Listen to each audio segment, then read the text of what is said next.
കണ്ണിന് ചുറ്റോറം കറുത്ത പാടുണ്ടാവുക അല്ലെങ്കിൽ ഡാർക്ക് സർക്കിൾസ് ഉണ്ടാവുക എന്നുള്ളത് കുറേ ആളുകളുടെ കൺസേൺ ആണ്.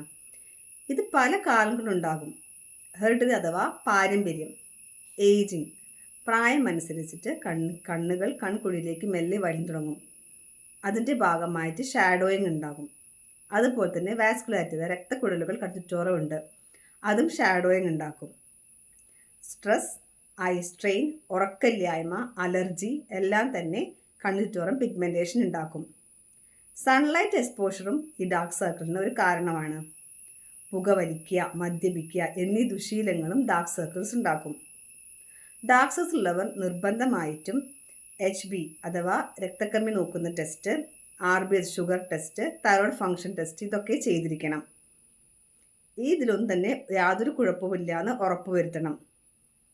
അണ്ടർ ഐ ക്രീംസ് ഉപയോഗിച്ചാലും പെട്ടെന്ന് ഈ പിഗ്മെൻറ്റേഷൻ മാറില്ല, കുറച്ച് സമയമെടുക്കും മാറാനായിട്ട്. ഒരു ഡെർമറ്റോളജിസ്റ്റിനെ കണ്ടിട്ട് തക്കതായ ട്രീറ്റ്മെൻറ്റ് എടുക്കേണ്ടതാണ്.